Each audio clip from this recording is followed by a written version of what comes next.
창세기 26장 1절 봅니다.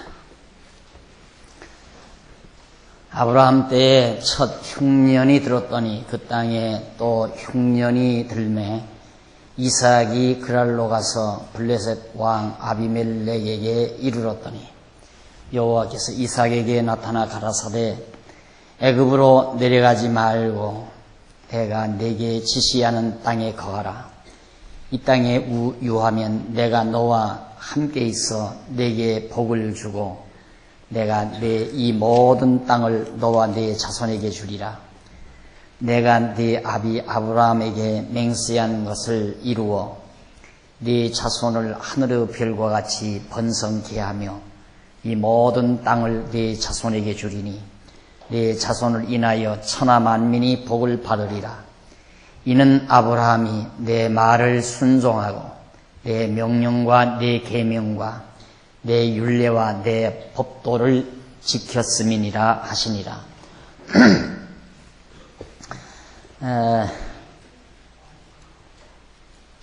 26장 창세기 26장은 언약을 계승한 이삭의 내용이 거기 나옵니다.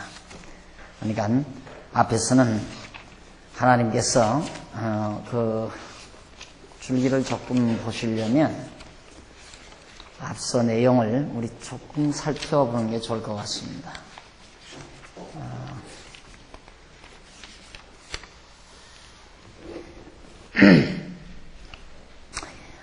26장 전에 24장부터 193페이지 중간에 나오죠. 193페이지 중간에 한쪽 가로 2번 언약 계승 실현에 나옵니다. 언약 계승의 실현.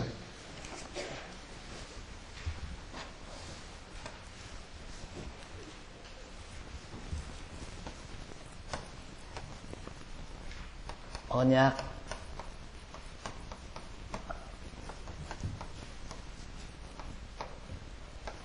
24장에서부터 26장까지 그 가운데서 이제 하나님께서 아브라함에게 언약하신 그 언약을 그 아들 이삭에게 계승시킨다는 얘기입니다.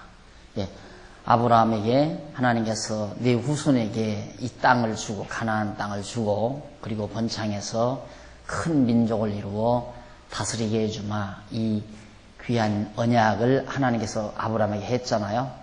그런데 그 언약을 이루시려면 그 언약이 그 자손에게 계승이 돼야죠. 아브라함 때에서 끝나면 안 되잖아요. 아브라함은 죽어도 그 아들에게 그 언약이 계승이 돼야 되니까, 그래서 하나님께서는 그 아브라함에게 하신 언약을 계승시키시는 것을 실현하신다. 계승의 실현의 내용이 나온다. 그 계승하기 위해서 하나님께서는 24장에서 첫 번째로 이삭이 리브가와 결혼하는 내용. 이삭의 결혼이죠. 리브가와 결혼. 이삭의 결혼. 그 다음 이제 넘어가서 한 양쪽 가로 2번에 보시면은 부모의 죽음이 나오죠. 아비의 죽음과 후에 25장, 이게 이제 24장이고요. 그 다음 두 번째, 양쪽 가로 두 번째는 205페이지 나와요. 205페이지. 아비의 죽음과 후에,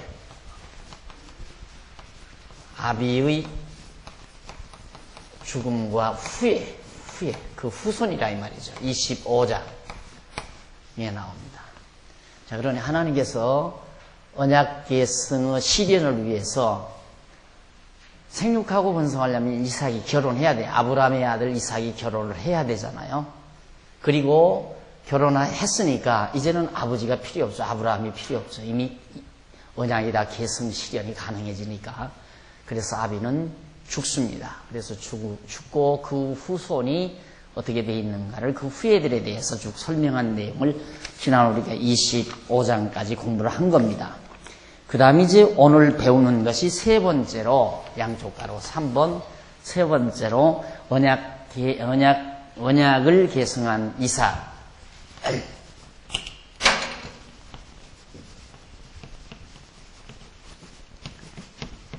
이삭이 이제 26장 오늘 공부할 내용이죠.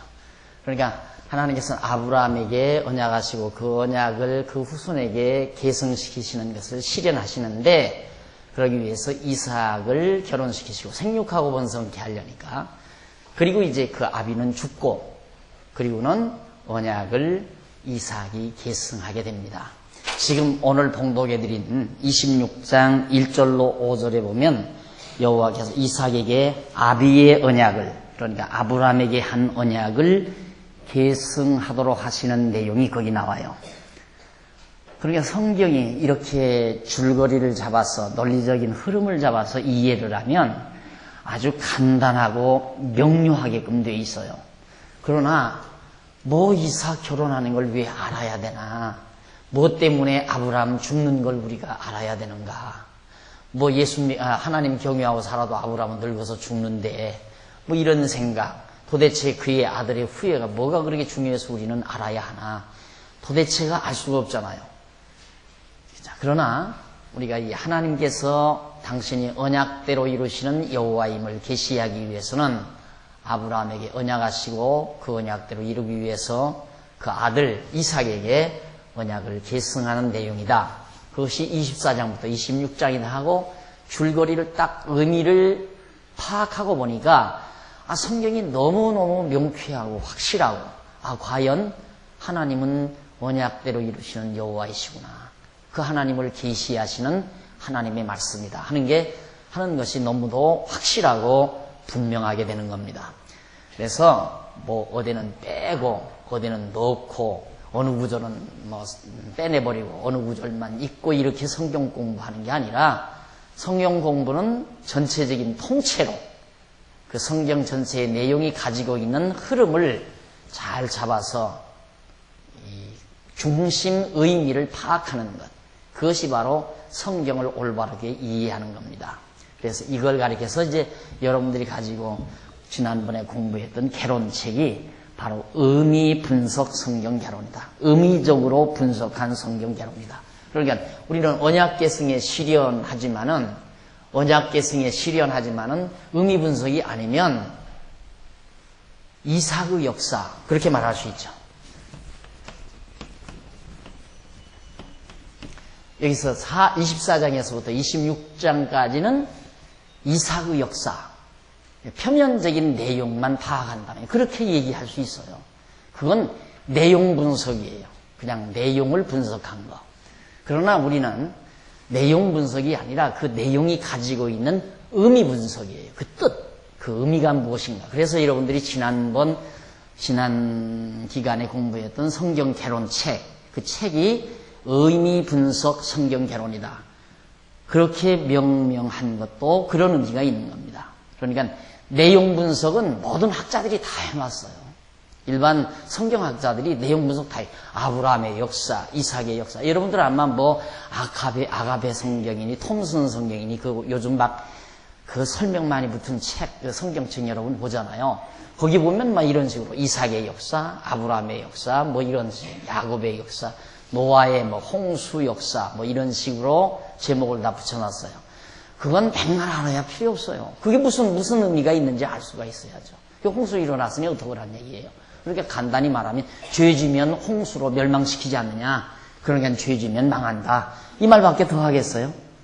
그래서 이제 이 자꾸만 도덕적인 강문, 이런 강문이 나올 수밖에 없어요. 일반적으로. 그러나 여러분들이 지금 성도대학에서 공부하는 내용은 도대체 하나님께서 이렇게 이삭의 역사를, 그의 결혼, 그의 아버지가 죽는 사건, 그가 하나님 앞에 언약을 받는 이런 사건들이 도대체 무슨 의미를 가지고 있는가? 그게 바로 하나님께서 아브라함에게 언약하신 것을, 그 언약을 계승시키시는 실현자로이시다. 실현하시는 섭니다. 그런 데 의미가 있다 하는 얘기예요. 그게 이제 의미분석 성경 개론이고, 여러분들이 지금 가지고 공부하고 계시는 바로 성경 강론도 그런 의미에서, 그런 내용의 뜻을 가지고 집필이 된 겁니다. 자, 그러면 여기서 아브라함 때의 첫 또 흉년이 들죠. 아브라함 때의 첫 흉년이 들었더니 그 땅에 또 흉년이 들었어요. 이게 아브라함이 살아생전에도 흉년이 들어서 이제 피난을 갔댔는데 이삭 때 또 흉년이 들어요. 흉년이 드니까 그랄로 가서 블레셋 왕 아비멜렉에게 이르렀어요. 그랄이라는 데가 블레셋, 지금의 팔레스타인이 있죠. 현재 이 팔레스타인이 성경에는 블레셋이라고 그렇게 명명이 된 겁니다.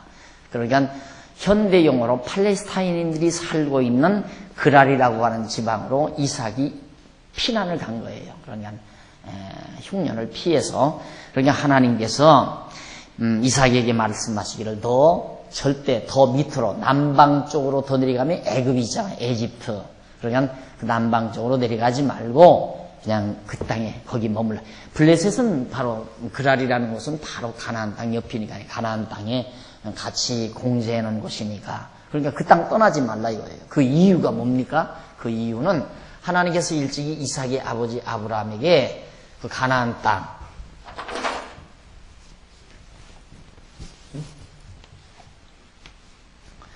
예, 블레셋 땅이 이제 여기가 블레셋이고요. 이게 블레셋. 예, 이제 사해바다고. 그러니까 그랄이라고 하는 데가 이제 블레셋 땅 이 언저리에 이렇게 그랄이라는 도성이 있었어요. 그러니까 아브라함이 세겜이 있다가 그쪽으로 바로 이제 아브라함이 이삭이 난을 피해서 흉년이 드니까 그 땅에 흉년이 드니까 흉년을 피하기 위해서 간 거예요. 그러니까 하나님께서는 애굽으로 내려가지 말라 이 말이에요. 이 땅으로 더 내려가지 말라. 왜? 이 땅은 하나님께서 일찍이 이 가나안 땅, 이 그 땅은 하나님께서 아브라함에게 아브라함 자기의 후손에게 아브라함의 후손에게 이 땅 주기로 했으니까 너 절대 여기를 애굽으로 더 떠나지 말아라. 여기 그냥 머물러 있어라 이 말이에요. 그러면서 하나님께서 말씀하시기를 내가 정말 복을 주는데 지시할 땅에 거하라. 3절 이 땅에 유하면 내가 너와 함께 있어 내게 복을 주고 내가 이 모든 땅을 너와 네 자손에게 주리라. 똑같이 말씀하죠. 아브라함에게 했던 말씀을 거듭 반복을 해요. 계승시키려니까. 아들 이삭에게 아브라함의 아들 이삭에게 계승을 시키려니까 하나님께서는 아브라함에게 했던 말씀을 똑같이 저 땅을 네 후손에게 주겠다. 그러면서 내가 네 아브라함에게 맹세한 것을 나오잖아요. 너희 아버지하고 내가 맹세한 것을 반드시 내게 이루어 주겠다. 그리고 네 자손을 하늘의 별과 같이 번성케 하며 이 모든 땅을 네 자손에게 주겠다. 네 자손을 인하여 천하만민이 복을 받는다. 아주 선언을 해요. 네 자손이 천하만민에게 복을 받는다. 왜냐하면 그 이유는 아브라함이 내 말을 순종하고 내 명령과 내 계명과 내 율례와 내 법도를 지켰음이니라. 자, 이런 데서 이제 학자들이 헷갈리는 거예요. 아브라함이 순종하고 계명과 율례와 법도를 잘 지켰으니까 하나님께서 이삭에게 그런 복을 준다. 그게 조상이 잘하면 아들도 조상의 덕으로 복을 받는다. 이런 이제 이론으로 이런 원리에 의해서 이제 설명을 하는 학자들이 그런 이제 교사들이 많이 있죠. 그러나 여러분들이 명심하실 일은 아브라함이 처음부터 순종한 게 아니잖아요.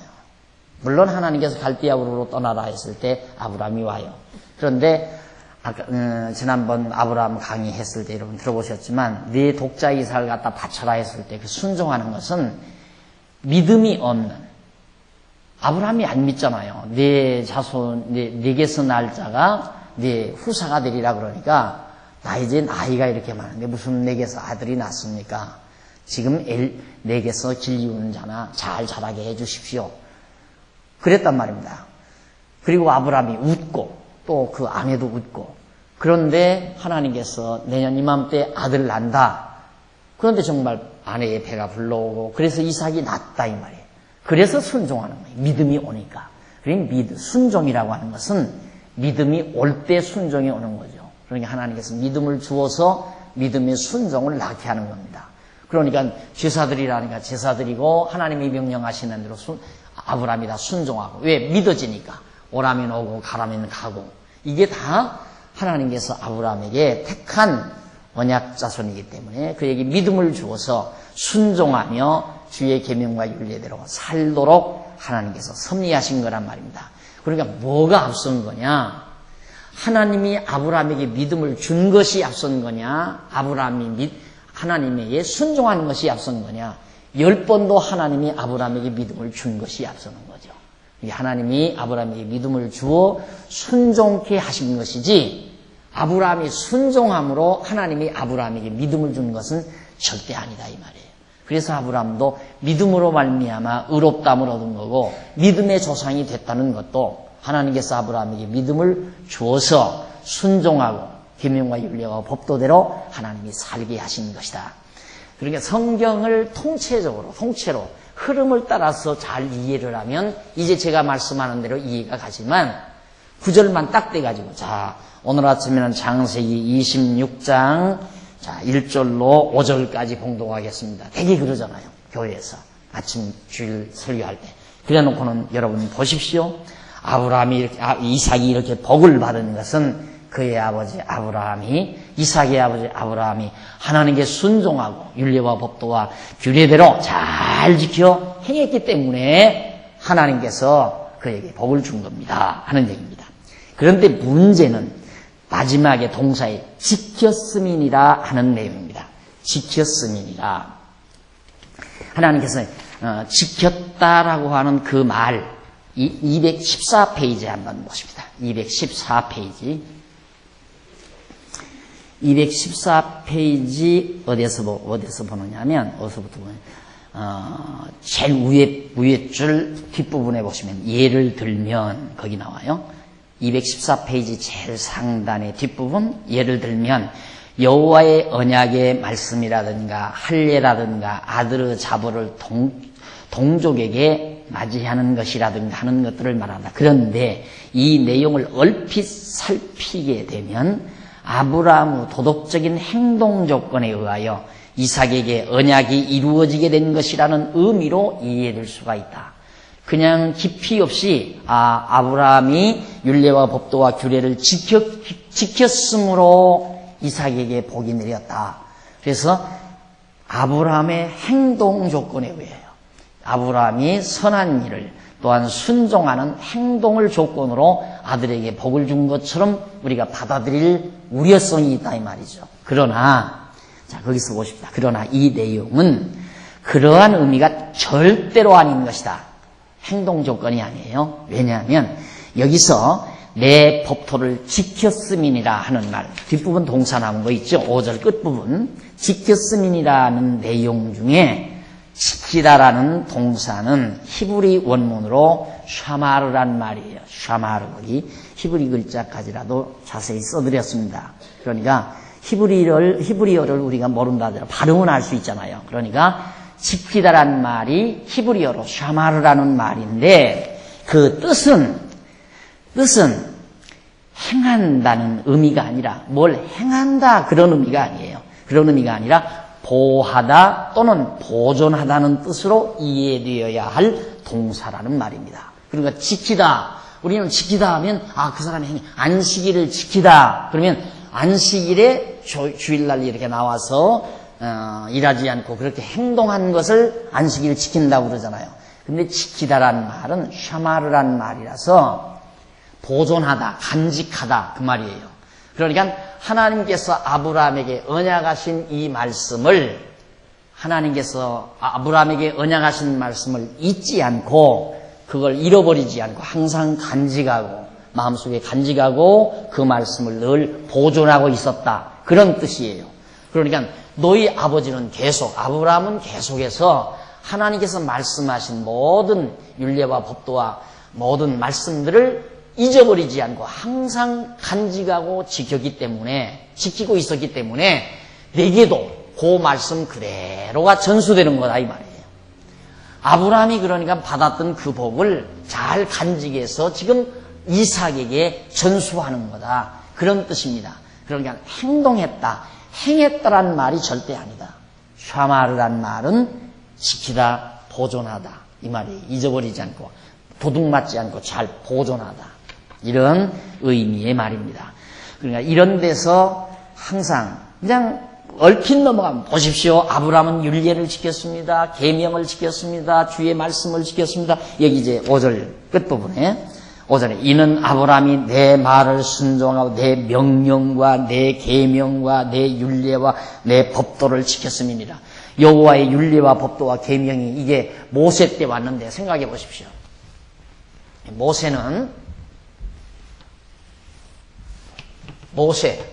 모세는 예수님 전 1500년 전 사람이에요. 아브라함은 2000년 전 사람이고, 이게 여기 아브라함이란 말입니다. 이때 율법, 계명과 율례와 법도를 이때 주었는데 아브라함 때 무슨 계명과 율례와 법도가 있어요? 그러니까 모세에게 준 율법이 아니다 그 말이에요. 계명과 율례와 법도라는 말은 아브라함에게 하나님께서 명하신 너 오늘 너 내 아들 이삭을 모리아 산에 갖다 바쳐라 했던 이런 말씀들, 또 내가 너로 하여금 장차 많은 민족을 번창하게 하겠다. 그리고 이 땅을 내게 주겠다. 이런 하나님의 말씀들을 통틀어서 율례와 규례와 법도라고 그렇게 명령, 하나님의 명령 이런 것들을 아브라함이 다 지키고 보존하고 잊어버리지 않고 간직하고 있었다. 그런 의미다 이 말입니다. 그러니까 아브라함의 행동 조건에 의해서 절대 이삭이 복받는 게 아니다. 그러니까 하나님이 명하신 말씀을 아브라함이 지금까지 보존하고 있었기 때문에 너에게도 바로 그 언약의 말씀을 그대로 계승해 준다 하면서 복을 하나님께서 선언하신 말씀입니다. 자, 그러면 그 다음 우리가 넘어가 보면 214페이지 중간에 보면 26장 6절로 11절 보면 이삭과 리브가가 도리어 그랄 왕에게 보호를 받는 말입니다. 여기 그랄 땅 블레셋으로 지금 흉년을 만나서 이리로 피신을 갔죠. 흉년을 피하기 위해서 갔는데 거기서 도리어 또 이삭이 보호를 받아요. 당연하죠. 하나님께서 언약 자손이니까 이삭이 굶어 죽으면 안 되잖아요. 언약 자손 굶어 죽으면 하나님이 언약하신 걸 이룰 수가 없으니까 이삭의 자손이 하늘의 별과 바닷가의 모래알처럼 번창을 해야 되는데 흉년이 들은 상태에서 굶어 죽을 지경이란 말입니다. 그런데 하나님께서 그랄 지방에 가서 정말 이삭이 잘 보호를 받는데 여기도 재미난 자기 아버지가 겪었던 그런 일을 또 겪어요. 이삭이 그랄에 거하였더니 6절 그곳 사람들이 아내를 물으매 그가 말하기를 그는 나의 누이라 하였으니 리브가는 보기에 아리따움으로 그곳 백성이 리브가로 인하여 자기를 죽일까 하여 그는 나의 아내라 하기를 두려워함이었더라. 꼭 그렇죠. 자기 아버지, 그게 부전자전이라고 제 아버지가 그러더니만 아브라함도 그러더니만 아들 녀석인 이삭도 그래서 결국 이삭이 아내를 누이라고 합니다. 이삭이 거기 오래 거하였더니 이삭이 그 안에 리브가를 껴안은 것을 블레셋 왕 아비멜렉이 봤어요. 그러니까 거기서 한동안 살고 있는데 들켰단 말입니다. 둘이 이제 사랑을 나누는 사이에 그 모습을 창틈으로 어떻게 본 것 같아요. 그리고 아비멜렉이 창으로 내다본지라 이에 아비멜렉이 왕이 이삭을 불러 이르되 그가 정녕 네 아내 연을 어찌 네 누이라 하였느냐. 들통났어요. 너 보니까 네 아닌 것 같은데 왜 누이라고 하였느냐. 이삭이 그에게 대답하되 내 생각에 그를 인하여 내가 죽게 될까 두려워하였음이로다. 아비멜렉이 가로되 네가 어찌 우리에게 이렇게 행하였느냐. 백성 중 하나가 네 아내와 동침하기 쉬웠을 뻔하였은즉 네가 죄를 우리에게 입혔으리라. 아비멜렉이 이에 모든 백성에게 명하여 가로되 이 사람이나 그 아내에게 범하는 자는 죽이리라 하였더라. 자, 사실대로 말을 했어요. 내 아내 때문에 혹시나 죽일까 봐서 내가 그렇게 거짓말을 했습니다. 그러니까 왕이 있다가 아비멜렉 그랄 왕이 있다. 성주죠. 그러니까 성주. 이 당시의 왕은 성을 대표하는 주인데 그 왕이 너 만약에 그 아내라고 계속해가지고 우리 백성 중에 네 동생이라고 그러니까 데려다가 아내 삼았으면 어떻게 할 뻔하라느냐. 이제 이러면서 책망하면서 절대 누구도 이 이삭의 아내를 아무도 다치지 말아라. 이삭의 아내가 리브가죠. 리브가라고 하는 여인은 이삭의 아내니까 아무도 욕심을 내지 말라. 그래서 이삭과 리브가를 그랄 왕이 성주가 잘 보호해주는 그런 어명까지 선포하게 된다 이 말입니다. 그렇게 해서 하나님께서 이삭을 지키고 보호하신다 이 말입니다. 그러니까 이삭도 아버지처럼 자기 아버지처럼 믿음이 없어요. 절대 이 백성들이 나를 못 죽인다. 그리고 하나님은 나로 하여금 생육하고 번성하라고 했으니까 아브라함이 자기 아내 사라를 아무도 뺏어갈 수 없다. 사라는 내 아내니까 이렇게 믿었으면 거짓말 안 했을 거고, 이삭 역시도 하나님께서 생육하고 번성하라 했으니까 리브가를 아무도 뺏어갈 수가 없다. 믿었으면 또 자기가 죽을 수 있는 몸이 아니거든요. 사실은 이삭이 자기 경험했잖아요. 일찍이 아버지가 자기를 제물로 드리기 위해서 모리아 산에 가서 제사 드릴 때 이삭이 아버지한테 물었단 말입니다. 아버지, 왜? 제사할 나무도 있고 불도 있는데 제물은 어디 있습니까? 그러니까 하나님께서 준비하셨다, 예비하셨다. 그리고 가서 모리아 산에 가서 제단 쌓고, 그 다음 아버지가 자기를 꽁꽁 묶어서 제단 위에 불 놓고 장작 위에 놓고 죽이려고 막 하는 순간 천사가 나타나서 아브라함의 손목을 붙들고 네 아들 독자 이삭을 다치지 말라. 자기가 살아났다 이 말이에요. 그 당시에. 그러니까 이것만 봤어도 믿음이 제대로 그걸 보고 믿음이 왔다면 하나님께서 그렇게 나를 제단 위에서도 살리신 하나님이 아비멜렉이 나를 죽이겠는가? 이 그랄 사람들이 나를 죽일 수 있겠는가? 못 죽인다. 이게 믿어졌으면 거짓말 안 했을 거예요. 이 믿음이 없으니까 두려워서 거짓말을 하게 됐으나 하나님께서는 이삭의 거짓말을 책하지 않고 아비멜렉을 통해서 도리어 이삭이 보호받도록 하나님이 섭리하신다. 제대로 한다면 거짓말하는 아비멜렉, 거짓말하는 이삭이 거기서 정말 곤장을 맞든가 감옥에 들어가든가 그렇게 해야죠. 그런데 하나님이 도리어 이삭이 보호받도록 섭리하시는 그런 내용이 바로 11절까지 소개됩니다. 그 다음 215페이지 26장 아래 중간 조금 내려가 보면 26장 12절로 22절에 보면 이삭이 복을 받아 그랄을 떠나 르호봇에 거하게 됩니다. 르호봇이라고 하는 곳에 이제 흉년이 거의 지나갔는가 봐요. 12절 이삭이 그 땅에서 농사하여 그 해에 100배나 얻었고 그 그랄 땅에 가서 거기서 농사까지 지었어요.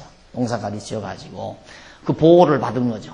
여호와께서 복을 주심으로 그 사람이 창대하고 왕성하며 마침내 거부가 되어 양과 소가 떼를 이루고 노복이 심이 많으므로 블레셋 사람이 그를 시기하여 그 아비 아브람 때의 그 아비의 종들이 판 모든 우물을 막고 흙으로 메웠더라.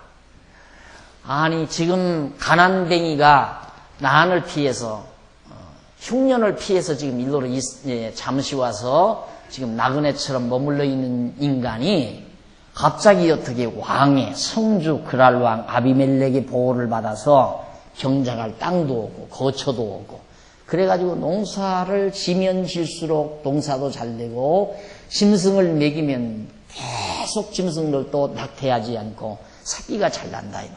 그래서 갑자기 거부가 되는 거예요. 이게 거부가 되니까 그 사람 원주민들의 시기 질투가 나올 건 아니에요. 시기 질투가 나오니까 무슨 막 방해 공작이 일어나요. 양떼들을 먹이는 양떼들이 먹을 수 있는 우물, 그 우물물을 자기 아버지 아브라함이 그때 갔을 때 다 파는 거란 말입니다. 근데 그 우물물을 막 다 메꾸기도 하고 양떼들 물 못 먹게 그게 방해 붙이고 그러니까 위태롭지요. 사실 따지고 보면. 그렇게 해서 시기 질투를 받는 그 상태에서 15절 판 우물을 메웠더라. 16절 아비멜렉이 이삭에게 이르되 네가 우리보다 크게 강성한 즉 우리를 떠나가라. 너 너무 크게 된다. 잘못하면 뭐 정말 성주짜리도 아마 위태로웠던가 봐죠. 이 아비멜렉이. 그러니까 너 너무 컸으니까 강성하니 우리를 떠나가라. 이삭이 그곳을 떠나 그랄 골짜기에 장막을 치고 거기 우거하며 18절 그 아브라함 때에 팠던 우물들을 다시 팠으니 이는 아브라함 죽은 후에 블레셋 사람이 그 우물물을 메웠습니다. 이삭이 그 우물물들의 이름을 그 아비에 부르던 이름으로 불렀더라. 이삭의 종들과 골짜기에 파서 샘 근원을 얻었더니 그날 목자들이 이삭의 목자와 다투어 가로되 이 물은 우리의 것이라 하며 이삭이 그 다툼을 인하여 그 우물 이름을 에색이라 다툼이라는 뜻으로 그 우물물 이름을 그렇게 지었다고 말해. 에색이라 하였으며 또 다른 우물을 팠더니 그들이 또 다투는 거로 그 이름을 신나라 하였으며 이삭이 거기서 옮겨 다른 우물을 팠더니 그들이 다투지 아니하였으므로 그 이름을 르호봇이라 평화롭게 다투지 않았다. 그런 뜻으로 르호봇이라 우물물을 지었다. 하여 가로되 이제는 여호와께서 우리의 향소를 높게 하였으니 이 땅에서 우리가 번성하리로다 하더라. 그러니까 여기서부터 골짜기로 점점 옮겨가면서 위치를 옮겨가면서 결국 우물물을 파고 삶의 거처에서 가장 중요한 게 우물 아니에요? 우물을 파고 결국 거처하는데 계속해서 다투었으나 마지막 판 우물이 르호봇이었습니다. 거기서는 전쟁이 없어. 그래 나중에 이제 이스라엘 백성들이 저 애굽에 가서 종살이하고 돌아와서 그 우물물 그런 것들이 다 근거가 돼가지고 이 땅을 블레셋의 일부 땅을 이스라엘 백성들이 차지해요. 나중에. 그러니까 하나님께서 그 땅 준다고 언약했으니까 너 절대 애굽으로 내려가지 말고 거기 살거라 하신 말씀을 하나님께서 정말 책임져 주시는 거죠. 그러니까 땅을 정복하는 일이나 자손이 번창하는 일이나 나라를 세우는 일들이 모두가 다 하나님의 언약대로 이루어져 가고 있는 것이다. 그런 얘기입니다. 그 다음 217페이지 위에서 네 번째 줄 26장 23절 25절에 보면 브엘세바에서 이삭이 여호와께 언약을 받고 단을 쌌습니다. 이삭이 거기서부터 브엘세바로 옮겨갔더니 그 밤에 여호와께서 그에게 나타나 가라사대 나는 네 아비 아브라함의 하나님이니 두려워 말라.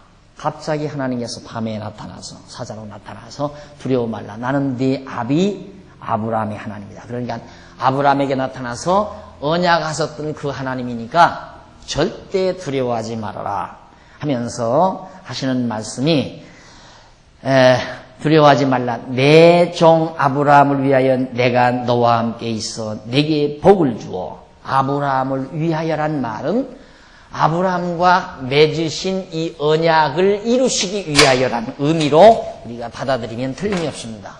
아브라함을 위한다는 말은 아브라함과 맺은 언약을 이루기 위해서 내가 너와 같이 하는 거다. 그런 뜻이에요.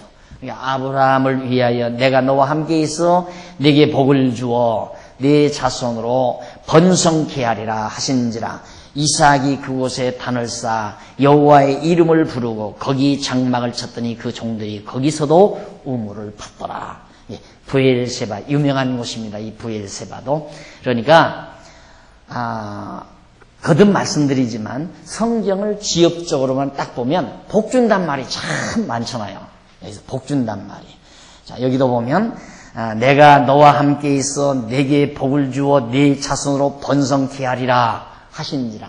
그래서 결혼 주례 때 같은 때 이런 성경을 많이 이용하죠. 네 자손이 번성하리라. 그러나 현대인들은 자손 번성하라면 아야 찌푸리 신부가 막 찌푸리잖아요. 어떻게 하나 낳기도 귀찮아 죽겠는데 어떻게 자 열어놔라고 그러나. 이게 뭔가 몰라서 그래요. 그러니까 이 말씀은 하나님의 언약대로 이루시는 여호와의 심을 계시하기 위한 특별 섭리예요. 그래서 특별 계시라고 하는 거란 말입니다. 그러니까 이렇게 언약해 놓고 언약대로 이루는 이 복을 주겠다는 얘기인데 무조건 예수 믿으면 다 복 받는다는 거예요. 이 땅에서 자손도 많이 낳고 그래서 한번 춘천에 성경 공부 가르치러 다닌 적이 있었어요. 한 5, 6년 전에. 가르치러 다닌 적이 있었는데 거기에 큰 교회가 하나 있었는데 새로운 젊은 목사가 딱 와가지고 하나님께서 생육하고 번성하란다 해가지고 자녀를 5을 낳았다나 근데 또 낳는다고 합니다. 애들 젊은 사람인데 하나님께서 생육하고 번성하라고 했다. 그러니까 답답한 거죠. 생육하고 번성하라고 그랬는데 왜 예수님은 오셔서 장가도 안 가고 복음을 증거하는 바울은 또 장가도 안 가고 평생 아들 하나도 못 낳고 살다가 죽었나요? 그 어리석잖아요. 몰라서 그러잖아요. 그러니까 구약시대에는 육신의 혈통, 아브라함의 육신의 혈통으로 번창케 하는 것으로 하나님이 여호와의 심을 깨닫게 한 거예요. 그러나 신약에 와서는 예수의 씨로, 그리스도의 씨로, 예수 그리스도의 씨로 번창케 하는 것. 그래서 계속해서 하나님의 말씀 전파로 인해서 예수를 믿고 거듭나고 중생하는 영혼이 많아지는 이것으로 하나님이 여호와이시다, 언약을 이루시는 여호와임을 깨닫게 하는 거란 말입니다. 그러니까 구약시대에는 모형이고 그림자고 신약에서는 실체란 말이죠. 구약에서는 혈족, 아브라함의 혈통을 통해서 번창시키지만 신약시대, 신약교회 시대에 와서는 예수의 씨로 말미암아 거듭나고 중생케 하는 것으로 하나님이 언약대로 이루시는 여호와임을 우리에게 계시하는 거란 말이에요. 그러니까 지금 생육하고 번성해야 된다고 계속해서 이런 복이 우리에게 줘요. 자손의 복, 물질의 복 꼭 그러잖아요. 주례할 때 가서 슬쩍 들어보면 꼭 그래. 자손의 복, 뭐 물질의 복, 그다음 뭐 권력의 복이라든가 뭐 능력의 복이라든가 하면서 뭐 복을 주시라고 막 빌어제치잖아요. 근데 구약에서의 이 복은 오늘 우리에게 있어서 신령한 복을 말하는 거예요. 신령한 복. 우리가 예수를 그리스도로 믿고 영원한 하나님의 나라를 유업으로 받을 이 신령한 복을 우리는 보장받은 사람 아니에요? 이스라엘 백성들은 가나안 땅을 보장받고 고난의 삶을 산 자들이지만 오늘 우리는 영원한 하나님의 나라를 보장받고 광야와 같은 이 세상에서 많은 고난을 견디며 살아가는 거란 말입니다. 그런데 뭐 이 땅에서 뭐 자손의 복, 물질의 복, 무슨 복. 그럼 예수 믿는 사람만 사업 잘 되고 예수 믿는 사람만 자손들이 그냥 우르르 다 번창하고 안 믿는 사람들은 자손이 하나도 번창 안 해야죠. 그런 어리석은 말들에 허다한 성도들이 복 받으려고. 그래서 이 교회 나오는 이유가 복 받고 살려고. 자손 잘 되고 물질 복 받고 건강의 복을 받고 그러고 살려고. 그게 어리석은 얘기들이 모두가 다. 그러니까 이런 데서 이런 말씀, 복을 주신다. 내게 복을 주어 내 자손으로 번성케 하리라 이런 말들은 액면대로 그대로 그 의미를 분석하지 않고 액면대로 받아들이니까 아 예수 믿고 살면 자손의 복, 물질의 복, 건강의 복을 받는 거구나. 이런 식으로 한국교회 아마 성도들 거의 다 그렇게 다 알고 있을 거예요. 거의 다. 그래서 복이란 무엇인가 라는 글도 그래서 단편집 글을 제가 쓰기도 했습니다만은 참 답답한 얘기가 많죠. 여러분들이 이제 보니까 줄기를 잡아서 보니까 그게 아니잖아요. 아하, 하나님께서 이삭에게 복을 준다는 말은 아브라함에게 했던 언약대로 이루어 주신다는 뜻이고 그 언약대로 이루어 준다는 말은 하나님 당신이 여호와이심을 확실하게 우리에게 계시하기 위한 데 목적이 있구나. 그렇다면 오늘 우리에게는 어떻게 하나님이 여호와이심을 알게 하는가? 예수 그리스도의 씨로 말미암아 거듭나고 중생케 하는 이 놀라운 복음 사역을 통하여 하나님이 여호와이심을 계시하신다. 이렇게 이해를 해야 성경을 정확하게 잘 파악하고 옳게 해석해 주는 거 아니겠어요? 그래서 제가 한 말씀 여러분들에게 더 덧붙이고 넘어가는 겁니다. 자, 그 다음 넘겨가서 218페이지 26장 26절로 33절에 보면 이삭이 그랄 왕 아비멜렉과 평화를 위한 조약을 맺습니다. 사실 참 대단한 거예요.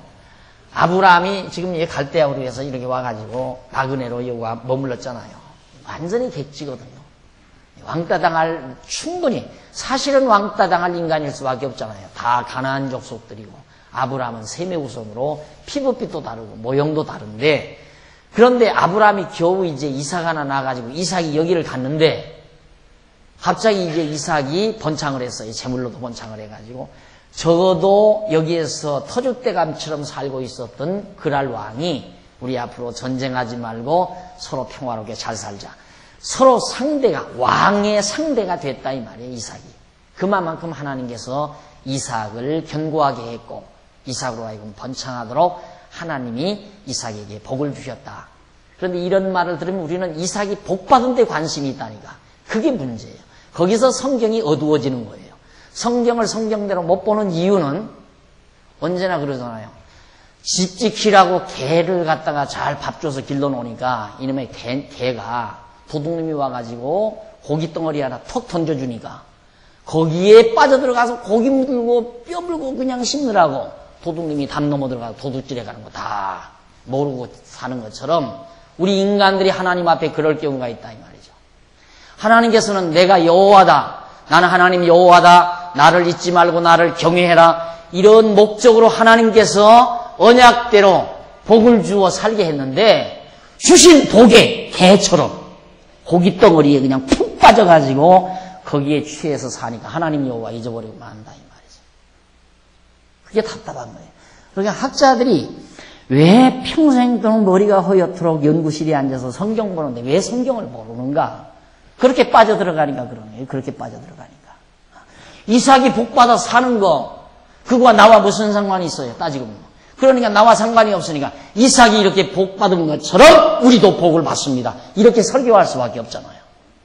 여기에 이제 성경 강의 내용이 성경을 풀어가는 내용이 완전히 빗나가 버리는 거죠. 우리는 그게 아니잖아요. 이삭이 복을 받았든 말든 그게 중요한 게 아니라 하나님께서 언약대로 이삭에게 복 주었다는 데가 중요하다 이 말이에요. 정말 하나님은 아브라함에게 언약하신 그 언약을 정말 이루어 가시는 여호와이시다. 다시 확인하죠. 이게 중요한 거예요. 성경을 보면서 구약 성경을 보면서 끝까지예요. 창세기에서부터 말라기서까지 구약 성경 말라기서까지 계속해서 그거예요. 내가 여호와다.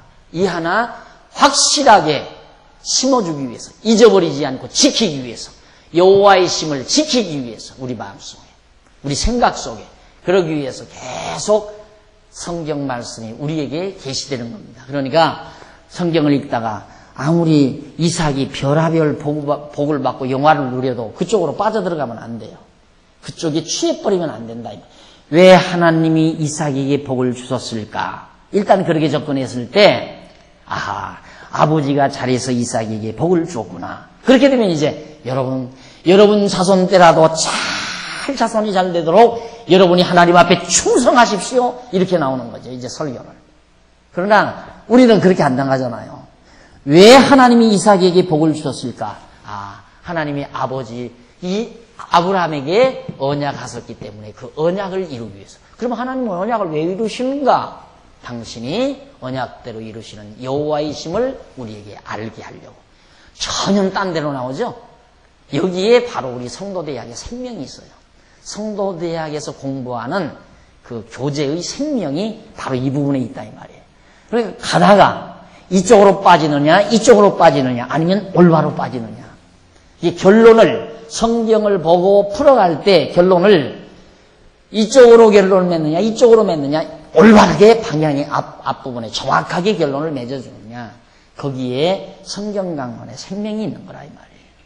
그러니까 우리가 성경을 잘못 보면 똑같은 성경을 놓고 강의를 해도 완전히 엉뚱한 얘기를 하니까 우리 성도들이 성경을 전체적으로 모르면 누구나 다 빠져들게 돼 있어요. 누구나. 성경 전체는 아무도 모르죠. 성경 전체의 내용의 의미를 알 수가 없잖아요. 그렇게 쉽게. 그렇게 간단하고 쉽게 알 수 있는 게 아니에요. 모르니까 부분을 보고 설명한다 이 말이에요. 누구나가. 설교자들도 창세기부터 찬찬히 못하는 이유가 모르니까 못하는 거고 부분별로 이번에 정말 성도들에게 열심을 좀 불러일으켜야 되겠는데 어디를 보고 좀 열심을 불러일으킬까? 그러다가 성경을 보니까 이삭이 복받았구나. 좌우지간 설교자들에게서 성경을 보다가 이 복자만 나오면 그냥 흥분을 하는 거예요. 오늘 이번 주일 설교 여기다. 복자만 나오면. 성경에서 복자만 나오면. 그러니까 성경 사전에 보면 이 복자를 찾아보면 복을 얘기한 성경이 쫙 구절별로 나와 있어요. 몇 장 쫙 나와 있어요. 그러니까 주일날마다 그 부분 찾아서 복에 대해서 얘기하는 거예요. 잘해야 복 받습니다. 안 그러면 저주 받습니다. 이러니까 성도들은 성경이 있잖아요. 복 받는다고. 너희가 이러지 못하면 저주를 받으리라. 이런 내용이 나오니까 그대로 먹혀 들어가는 거예요. 그래서 복을 받으려고 열심히 하고 열심히 하면서도 복이 안 받으면 내 열심이 부족해서 복이 아직도 안 온다. 더 열심히 해도 안 오면 아직도 나는 더 부족하다. 뭔가 하나님 앞에 내가 부족한 것이 있으니까 금요 철야 기도를 내가 안 나가서 하나님이 복을 안 주는가 보다. 이게 처음에는 주일날만 나가요. 그래서 설교를 가만히 들어보니까 주일 오후에도 저녁 시간에도 참석을 해야 되겠구나. 복 받으려면. 저녁 시간 참석해요. 그 다음 가만히 보니까 수요 예배도 참석해야 되겠구나. 그래 참석을 해요. 그래도 복이 안 와. 또 들어보니까 아직도 뭐가 부족해. 새벽 기도를 안 나가니까 그런 거야. 왜 새벽기도 나가? 새벽기도 나가도 또 복이 안 와. 왜? 금요 철학이들 안 나가는구나. 또 안 와 그래도. 가만히 보니까 11조를 온전히 못 받쳐. 그 11조를 온전히 받쳐봐야지. 그래도 복이 안 와. 그래서 가서 상담하니까 언제부터 예수 믿었어 그러니까 지금 믿은 지가 5년 됐습니다. 11조 언제부터 했지? 뭐 믿지 않았을 때는 양심적 그래도 양심적인 목사는 믿지 않았을 때까지는 안 따져요. 네. 믿을 때 5년 믿었다 이거예요. 그럼 11조 언제부터? 금년부터 했는데요. 그럼 4년째 안 했구만. 안 했죠. 청산해. 금년부터 청산해. 그렇게 해서 이제 4년 동안 앞으로 4년 동안을 2배를 하는 거예요. 10에 2조를 하면 4년치 못한 게 다 청산되는 거 아니에요? 근데 조금 불량한 지도자는 당신 몇 살이야? 나 35인데요. 그러면 11조 언제부터 했어? 11조 작년부터 했는데요. 그럼 33년치 안 했구만. 그렇게 해서 다 되지는 거 아니에요. 그게 비법이에요. 목회의 비법이 바로 그거예요. 복이라고 하는 거 딱 매달아 놓고 코앞에다가 성도들의 코앞에다가 전부 복이라는 건 매달아 놓고 복 받으려면 이렇게 해라, 이렇게 해라, 이렇게 해라, 이렇게 해라, 이렇게 해라. 절절절 따라가는 거죠. 전부. 그래서 항상 내가 그 노새 그리잖아요. 노새 앞에 강냉이 자루 매달아 놓고 옥수수 강냉이 매달아 놓고 개척자들이 아메리카 개척자들이 그 밭을 갈던 그 그림. 인간들이 전부 그런 식. 근데 모든 통치 수단이 그거예요. 모든 통치 수단이. 그러니까 정치를 할 사람은 되든 안 되든 백성들이 먹혀들 수 있는 비전을 보여야 돼요. 확 이런 비전을. 내 말만 들어라. 이렇게 된다. 그래야 정치를 해요. 똑같아요. 목회도. 그러니까 항상 비전을 보여야 해요. 이걸 정당에서도 그러잖아요. 백성들에게 희망을 주어라. 희망. 자기들이 무슨 능력으로 희망을 줘요. 희망을. 그러니까 썩이라 이 말이죠. 자, 여러분 우리 정당만 따르면 이렇게 됩니다. 이 말이에요. 그거나 교회에서 목회할 때 목사가 복 준다. 복 해놓고 내 말 잘 들으면 복 받는다 하는 건 똑같다 그 말이에요. 그러니까 자기 주관이 없으면 자기가 완벽하게 진리에 대한 확증이 없으면 누구나 다 나가 떨어지게 돼 있어요. 끌려가게 돼 있고 야 저렇게 훌륭한 사람들이 다 저렇게 따라가는데 저기 뭐가 있구나. 뭐가 있기는 뭐가 있어요. 그거지요. 응? 인간들이 희망하는 거. 몸이 약한 사람은 건강하기를 희망하고 돈 없는 사람은 부자 되기를 희망하고 선대받는 사람은 권력 얻기를 희망하고 사람마다 다 희망이 있어요. 목표가 있고 그걸 갖다가 딱 앞에 내세우고 이렇게만 하면 된다니까 따라갈 수밖에 없잖아요. 그러니 성경을 얼마나 오해해서 곡해해서 가르치는지를 가히 짐작할 수가 있죠. 그렇게 해서 결국 정말 인간들이 복하는데 이삭이 그처럼 정말 대단하게 크게 돼서 된 것은 하나님께서 언약을 이루시기 위한 당신을 계시하시기 위한 목적으로 언약을 이루어 주신 결과다 하는 얘기예요. 그래서 26절에 보면 아비멜렉이 그 친구 아우삿과 군대장관 비굴로 더불어 그랄에서부터 이삭에게로 온지라 이삭이 그들에게 이르되 너희가 나를 위하여 나로 너희를 떠나가게 하여가를 어찌하여 내게 왔느냐. 그들이 가로되 여호와께서 너와 함께 계심을 우리가 분명히 보았으므로 우리의 사이 곧 우리와 너의 사이에 맹세를 세워 너와 계약을 맺으리라 마야노라. 그러니까 가만히 보니까 이삭이 저 보통 사람이 아니다 이 말이에요. 범인이 아니야. 어떻게 저렇게 모든 일이 다 형통하게 잘 될까? 보니까 이가 섬기는 여호와 하나님. 여호와 하나님이 너와 함께하더라. 그러니까 나는 너를 건들 수가 없다 두려워서. 그러니까 너도 나 좀 다치지 마라 다오. 도리어 반대가 된 거예요. 오늘 우리 지금 아침 신문 보니까 금강산으로 헤어를 간다는데 결국 이북에서 하자는 대로 끌려갈 수밖에 없는 상황인가 봐요. 상황이. 그런데 이삭은 이렇게 나약한데도 당당해요. 비굴하게 안 한다 이 말이에요. 비굴하게 안 한다. 사람이 우리 믿는 사람들이 비굴해질 필요가 없는 이유는 교만해서 비굴한 게 아니에요. 교만하기 때문에 비굴해질 필요가 없는 게 아니라 어차피 하나님의 뜻대로 된다는 게 확실하잖아요. 그렇죠. 이렇든 저렇든 하나님의 뜻대로 되게끔 돼 있어요.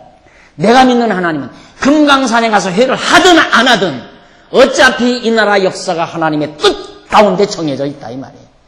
무엇 때문에 비굴하게 구울 필요가 있느냐 이 말이죠. 비굴할 필요가 없다. 자만해서가 아니에요. 하나님을 믿는 신앙에서 그런 거지. 그래서 우리 그리스도인들은 무슨 이삭 얼마나 당당해요. 아비멜렉 이렇게 강대한 성주가 와서 비비사정하잖아요. 절대 너 나 침범하지 말고 평화유약을 맺자. 이렇게 하나님을 믿는 신앙의 힘이라는 게 대단합니다. 여러분. 아무리 내 살림이 망해 쪼그라들고 내가 지금 정말 어려운 입장에 처해 있어도 동생 집 안 찾아가고 형님 집 안 찾아가고 큰아버지 집 안 찾아간다는 말이에요. 어차피 내 생활 하나님이 내 정한 대로 이끌어 가시는 거니까. 가난하다고 해서 주저앉고 가난하다고 해서 비애에 처하고 이런 것도 없다고 말이에요. 당당하게. 그래서 여호와 하나님을 배우는 이 신앙이라는 게 얼마나 무서운 건가, 강력한 힘을 가지고 있나도 알 수 있잖아요. 이삭, 연약한 이삭, 자기가 뭔데 한 성주가 와서 왕이 와가지고 평화조약 맺자고 이렇게 나올, 얼마나 비굴하겠어요. 한 개인을 놓고. 너는 보니까 하나님이 너와 함께하더라. 절대 나 좀 치지 말아라. 이렇게 해서 결국 이삭이 철저히 보호받는 아름다운 모습이 거기 지금 소개되고 있습니다.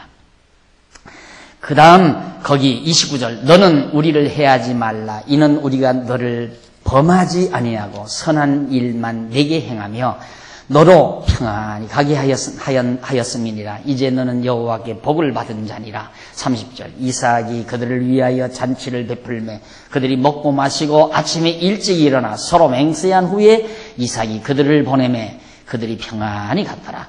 그날에 이삭의 종들이 자기들의 판 우물에 대하여 이삭에게 와서 고하여 가로되 우리가 물을 얻었나이다 하매 그가 그 이름을 세바라 한지라. 그러므로 그 성읍 이름이 오늘까지 부엘세바.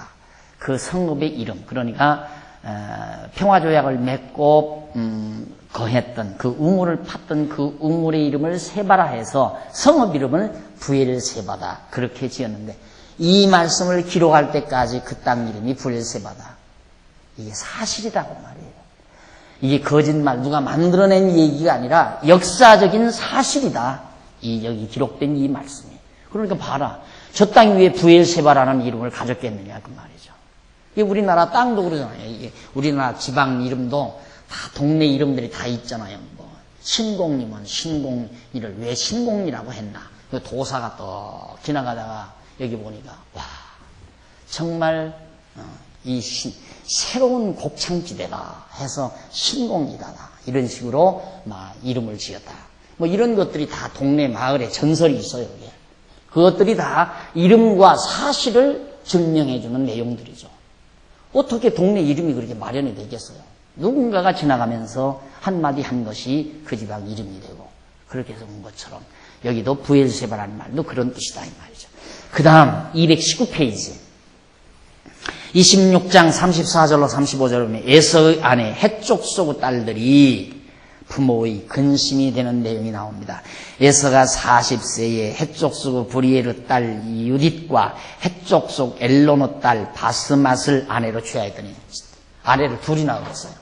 어디서 헷족속에서. 그러니까 야곱은 여기 살던 야곱은 자기 고향에서 자기 혈족 리브가를 얻어왔죠. 리브가. 이걸 아브라함이 철저히 종에게 지시해서 리브가를 데려다가 야곱은 이삭은 리브가를 데려다 아내를 삼았어요. 그런데 쌍둥이 형인 장자 명분을 판 에서는 이 부근에 살죠. 나중에 에서 이 부근에 사는데 에서는 이 헷족속 이 가나안 땅에서 살고 있는 이방 여인을 아내로 맞아들였어요.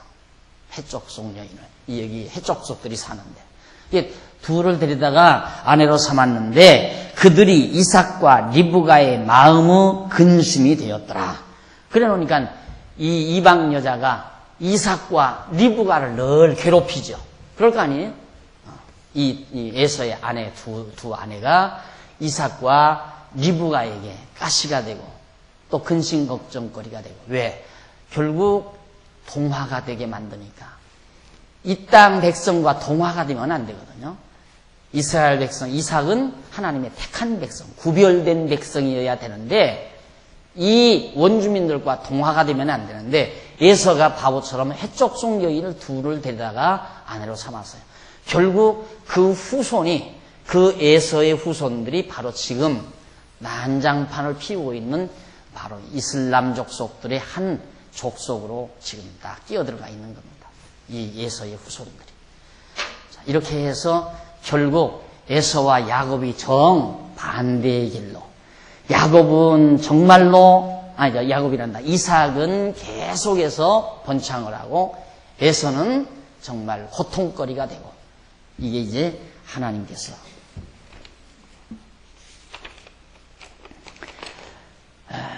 거기 보면 그렇게 나와요. 넘어가서 이제 220페이지 27장에서 36장까지 보면요.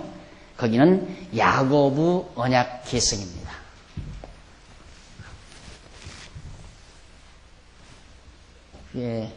야고보 언약 계승.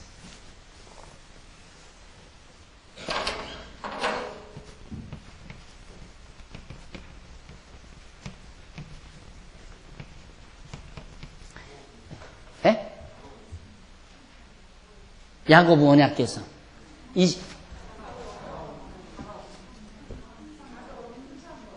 가로 없는. 죄송합니다.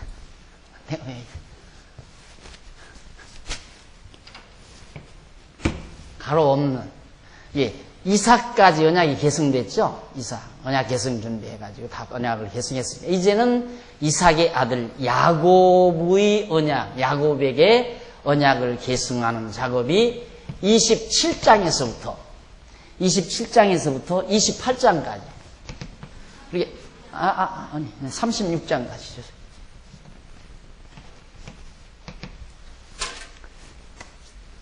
너무 분명하잖아요. 아까 우리가 24장과 26장 확인해 봤지만, 언약이 계승되는 게 너무 분명하죠? 그 다음 이제 야곱의 언약 계승. 이것도 아까 말씀드린 대로 일반 성경학자들은 야곱의 역사. 이게 내용 분석이죠. 의미 분석이 아니라 내용 분석. 의미 분석하니까 야곱이 언약을 계승하는 내용이에요. 그게 의미적으로 내용을 분석해 놓은 거고, 일반 학자들은 그냥 표면적인 내용, 그걸 분석해서 야곱의 역사. 그 야곱의 역사 어떻다는 얘기예요? 그건 야곱의 역사적인 그냥 이야기예요. 야곱은 이렇게 살았습니다. 하나님 경외하고 살다가 복을 잘 받고 자손도 번창하고 복받아 잘 살았습니다. 여러분들도 하나님 경외하고 살면 야곱처럼 자손도 많고 번창하고 정말 크게 영화도 얻습니다. 이런 설교밖에 못하는 거죠. 내용이 그렇게 돼 있으니까 얼른. 그러니까 이 의미가 안 보이니까 도대체 하나님은 어떤 말씀을 우리에게 주시기 위해서 야고보 역사를 우리에게 계시해가지고 기록하게 해가지고 우리로 하여금 읽고 하나님의 말씀이라고 말하는가. 그렇게 접근해서 이해를 해야 의미가 나오는 거죠. 야곱의 언약 계승이라는 의미가. 그래서 27장에서부터 36장까지의 내용인데 그 가운데서 27장과 28장은 야곱이 여호와께로부터 받은 복과 언약에 대한 내용이에요. 자, 여기서 첫째 야곱에게 계승한 내용인데 야곱이 여호와께로부터 받은 복과 언약. 복과 언약 내용이 27장에서부터 28장까지. 그 다음 두 번째는 바로 29장에서부터 36장까지인데 그것은 야곱이 받은 복과 여호와의 언약 성취. 복과 언약 성취. 그것이 29장에서부터 36장까지. 자, 하나님이 야곱에게 언약을 계승하는데 복을 주고 언약을 해요, 하나님이. 언약을 하는 내용이 27장과 28장. 그 언약대로 복을 주고 성취하는 내용이 29장에서부터 36장까지. 그러니까 언약대로 이루어 주신다고 말이에요. 그래서 바로 아브라함의 언약이 야곱에게 계승하는 이런 내용이 야곱에게 언약이 계승되는 내용이 27장에서부터 36장까지 내용이다. 자, 여러분 221페이지 앞 제루에 보면은 한쪽 가로 야곱이 받은 복과 언약 내용이 28장까지죠. 그 밑에 양쪽 가로 1번 중간 조금 내려와 보면 양쪽 가로 이삭이 야곱에게 축복함. 이제는 앞에 언약을 계승받은 이삭이 야곱에게 복을 빌어요. 야곱에게. 그 복을 비는 내용이 거기 나오는데 그 복을 이제 27장 1절로 45절까지 소개가 됩니다. 어떻게 이제 복을 비는지 그 내용을 우리 차 한 잔 드시고 같이 또 한번 상고해 보도록 하십시다.